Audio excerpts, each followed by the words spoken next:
देवप्रयाग, जहां अलकनंदा और भागीरथी मिलकर गंगा बनती हैं।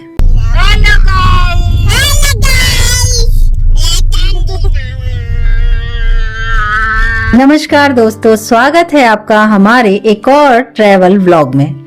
जैसा कि व्लॉग की शुरुआत में आपने देख ही लिया है, संगम। जी हाँ, आज हम निकल पड़े हैं एक बेहद ही खूबसूरत और आध्यात्मिक सफर में, ऋषिकेश से देवप्रयाग। ऋषिकेश से देवप्रयाग की दूरी 70 किलोमीटर है, लेकिन आपको यहाँ पहुँचने में 2 से 3 घंटे लग सकते हैं, जो कि निर्भर करता है ट्रैफिक पर। कई बार इस सड़क पर बहुत ज्यादा जाम मिलता है, जिस वजह से आपको ज्यादा टाइम लग सकता है। सामने जो पहाड़ों के नीचे आप देख रहे हैं, ये है बंजी जंपिंग। आपको पता होगा, ऋषिकेश एक योग नगरी तो है ही, आध्यात्मिक नगरी तो है ही। उसी के साथ अब ऋषिकेश में काफी सारे एडवेंचर स्पोर्ट्स किए जाते हैं। उनमें से एक है पैराग्लाइडिंग, बंजी जंपिंग और रिवर राफ्टिंग। ज्यादातर लोग ऋषिकेश में अक्सर रिवर राफ्टिंग करने आते हैं और बंजी जंपिंग का भी मजा उठाते हैं। वैसे तो ये सारे स्पोर्ट्स काफी चुनौतीपूर्ण और साहस वाले होते हैं। कई लोग जो घबराहट और बिल्कुल ऐसी चीजों से घबराते हैं, उन्हें ये एडवेंचर करने से बचना चाहिए।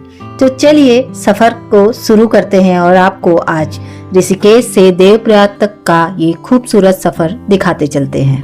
ये पूरा रास्ता पहाड़ों से होके गुजरता है और सामने जो ये निर्माण का कार्य आप देख रहे हैं, ये है ऋषिकेश से कर्णप्रयाग रेल सेवा का कार्य, जो कि काफी वर्षों से चल रहा है और अब पूर्ण होने की कगार पर आ पहुंचा है। और आपको ये काम ऋषिकेश से देवप्रयाग की तरफ जाते हुए रास्ते में हर जगह देखने को मिलेगा। ये रास्ता जो पहाड़ों से होकर गुजरता है, हरे हरे पहाड़, पेड़ और तलहटी पे बहती गंगा इस रास्ते को और ज्यादा खूबसूरत बना देती है। ये एक हाईवे है जहां पर आपको काफी आसानी होगी गाड़ी चलाने में। थोड़ा सा परेशानी इस रास्ते पर बरसात के समय होती है, क्योंकि पहाड़ी इलाकों में जब भी बरसात होती है तो भूस्खलन हो जाता है, जिस वजह से ये रास्ता कई बार टूटता है और बनता है। ऋषिकेश से देवप्रयाग जाते हुए एक घाटी पड़ती है, जिसे तोता घाटी के नाम से जानते हैं। अगर आप गूगल में डाल के सर्च करेंगे तोता घाटी, तो आपको देखने को मिलेगा कि इस सड़क पर, तोता घाटी वाली सड़क पर, काफी ज्यादा भूस्खलन बरसात के समय होता है। और वैसे भी इस सड़क पर बोल्डर गिरने की या फिर छोटे छोटे पत्थर आने की संभावना हमेशा बनी रहती है। तो ये इस रास्ते की थोड़ी सी चुनौतियां हैं, लेकिन अगर आप इन्हें पार करते हुए आगे की तरफ बढ़ते रहते हैं तो ये खूबसूरत नन्हे पहाड़, कहीं छोटे, नीली गंगा और ये नजारा आपके दिल को खुशी से भर देता है।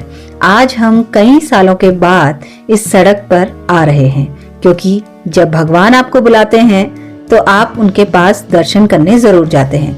आज की हमारी मंजिल वैसे तो कहीं और की है, लेकिन रास्ता देवप्रयाग से होके जाता है। तो हमने आपको आज ये सोचा कि चलिए देवप्रयाग में अलकनंदा और भागीरथी के सुंदर संगम के दृश्य आपको भी करा दें। इस रास्ते पर चलते हुए आपको कई सारे ढाबे, चाय की दुकानें, रेस्टोरेंट, रिजॉर्ट, सब कुछ देखने को मिलेगा। तो यहाँ पर ठहरने की या फिर खाने पीने की ऐसी कोई परेशानी आपको होने वाली है नहीं। हर मोड़ पर बदलता दृश्य, हर मोड़ पर एक नई कहानी और घुमावदार सड़कें, मानो यात्रियों की परीक्षा ले रही हों।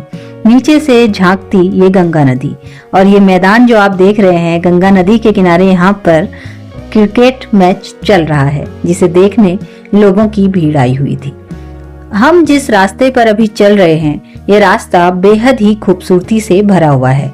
और आपको एक बात और मैं बता दूं कि ये रास्ता आपको बद्रीनाथ, केदारनाथ भी लेके जाता है।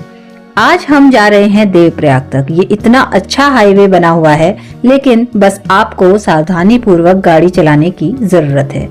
ये जो आप काम देख रहे हैं लेफ्ट साइड में, ये सरकार द्वारा किया जा रहा है तोता घाटी को बचाने के लिए। यानी कि इस जगह पर भूस्खलन ज्यादा होता है, जिससे कि दुर्घटनाएं बहुत ज्यादा इस जगह पर देखी जाती हैं। इसीलिए यहाँ पर जाल लगा के और किसी भी तरीके से इसे पुस्ते बना के मेंटेन किया जा रहा है, जिससे कि ये घाटी जो है उत्तराखंड में 5 प्रयाग हैं, जिसमें से पहला प्रयाग है ये छोटा सा संगम देवप्रयाग, जहाँ 2 अलग रंग की नदियां मिलती हैं और एक रंग यानी गंगा के रंग में रंग जाती हैं और गंगा के रूप में बदल जाती हैं। देवप्रयाग देवताओं की नगरी कहा जाता है। यहाँ पे आपको मंदिरों की संख्या बहुत ज्यादा मिलेगी और देवप्रयाग ऐसा संगम है जहाँ पर आपको सर्दियों से लेके गर्मियां, बरसात हर वक्त श्रद्धालु आते हुए मिलेंगे। हम देवप्रयाग पहले भी जा चुके हैं और उसका वीडियो आप हमारे चैनल पर देख सकते हैं, जो कि हमने एक पूरा देवप्रयाग संगम व्लॉग करके बनाया हुआ है। देवप्रयाग अगर आप ट्रेन से आ रहे हैं तो आपका सबसे नजदीकी देवप्रयाग का जो रेलवे स्टेशन है वो ये ऋषिकेश और हरिद्वार है। अगर आप फ्लाइट से आ रहे हैं तो जॉली ग्रांट एयरपोर्ट देहरादून आपको आना पड़ेगा, और अगर आप अपनी कार से आ रहे हैं, अपनी टैक्सी से आ रहे हैं, तो फिर आप गूगल मैप पे रास्ता डाल लीजिए और देवप्रयाग पहुंच जाइए। ये जो खतरा है, यही खतरे की वजह से इस रास्ते पर अक्सर जाम मिलता है। जैसे कि आप देख रहे हैं, ये पहाड़ी पर भरभरा के नीचे आने वाले पत्थर जो कभी भी किसी भी गाड़ी के ऊपर आ सकते हैं, और इसी वजह से तोता घाटी में लगातार काम चलता रहता है। अगर आप ऋषिकेश से देवप्रयाग या फिर आप किसी भी जगह से देवप्रयाग आने का प्लान कर रहे हैं तो अक्टूबर से मार्च का महीना सबसे बेस्ट माना जाता है, क्योंकि इस महीने में बरसात नहीं होती है और बरसात ना होने के कारण आपको सड़क हमेशा सही मिलेगी। अगर कहीं पर भी कुछ टूट फूट होती है तो तुरंत उसे ठीक कर दिया जाता है, लेकिन बरसात में इस सड़क को अवॉइड करेंगे तो ही अच्छा है। लेकिन हमारी जो 4 धाम यात्रा है वो बरसात में ही होती है, क्योंकि मंदिरों के कपाट हमेशा अप्रैल में, मई में खुलते हैं और अक्टूबर में बंद हो जाते हैं। तो भगवान अपने भक्तों की परीक्षा तो लेते ही हैं, और इसी रास्ते पर आपको ये सारी चुनौतीपूर्ण चीजें फेस करनी पड़ती हैं। आपने अक्सर देखा होगा कि देवप्रयाग में कई लोग आते हैं, स्नान करके चले जाते हैं, लेकिन देवप्रयाग में एक बहुत ही प्राचीन रघुपति मंदिर भी है। इसके बाद हम आगे की तरफ बढ़ते हैं तो आपको राइट साइड में ये हमारे आध्यात्म से भरे हुए भोलेनाथ जी की मूर्ति दिखाई देगी, और उसके बगल में शिवलिंग, जहां आप रुक के अच्छे से दर्शन कर सकते हैं और अपने कैमरे में कुछ पलों को कैद कर सकते हैं। पूरा रास्ता हमने आपको आज ऋषिकेश से देवप्रयाग तक दिखाना है। इसलिए दिखाना है क्योंकि हम आपको हमेशा सड़कें और रास्ते दिखाते हैं, जिससे कि आपको पहुंचने में किसी भी प्रकार की कोई परेशानी ना हो। अगर आप यहाँ रुकना चाहते हैं तो आप रुक भी सकते हैं। आपको हर तरीके के अपने बजट के अकॉर्डिंग होटल्स यहाँ पर मिल जाएंगे, लेकिन जब 4 धाम यात्रा चलती है तो होटलों के प्राइस थोड़ा सा बढ़ जाते हैं। अब सामने जो आप देख रहे हैं यही है देवप्रयाग संगम। घूम के हम आखिरकार पहुंची गए हैं उस पवित्र और आध्यात्मिक स्थान पर, जो कि 2 नदियों जिनका रंग अलग है उन्हें एक रंग में रंग देता है।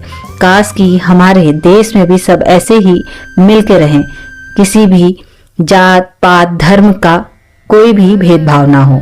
देवप्रयाग का नाम का मतलब है देवताओं का संगम। देवप्रयाग में प्रमुख दर्शनीय स्थल जहां जहां आप एक दिन में घूम सकते हैं वो मैं आपको बता देती हूँ। सबसे पहला है देवप्रयाग संगम, जहाँ पर 2 नदियां मिलती हैं। दूसरा है रघुनाथ जी मंदिर। तीसरा है चंद्रबनी मंदिर, जो कि पास में ही है। और दूसरा है यहाँ के पुराने घर, पुराना बाजार और यहाँ के पुराने घाट, जिनके दर्शन आप बहुत ही शांति से कर सकते हैं।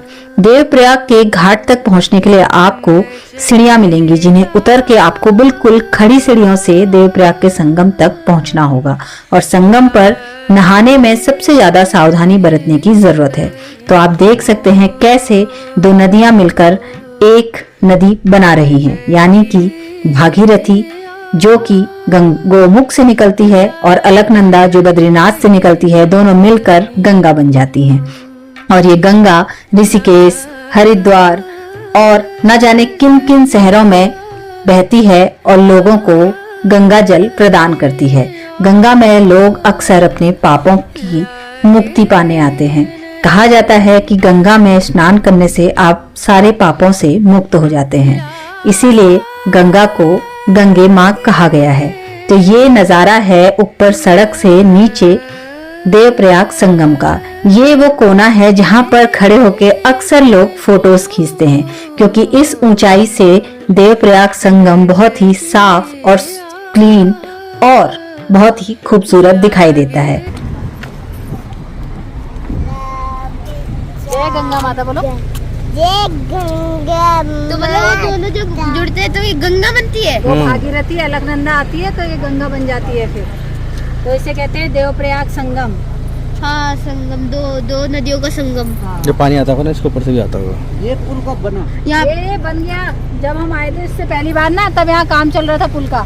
ये तो अब हम आज 3 साल बाद आ रहे हैं तो यहाँ पे पुल बना हुआ है, और जब आती होगी तो बहुत इधर से भी जा सकते हैं, वहाँ से पैदल चले जाएंगे।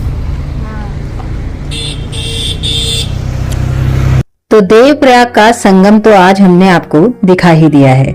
अगर इसका डिटेल्ड वीडियो देखना है, जैसा कि मैंने आपको बता दिया है, तो आप हमारे व्लॉगिंग चैनल पर जाकर देख सकते हैं। हम पहले देवप्रयाग के पूरे संगम घाट पर जा चुके हैं। तो अब हम यहाँ से निकल रहे हैं हमारी अगली डेस्टिनेशन की तरफ। मिलेंगे आपसे हमारे नेक्स्ट व्लॉग में उस डेस्टिनेशन के साथ जहाँ हम पहुंचे थे। तब तक के लिए बाय बाय।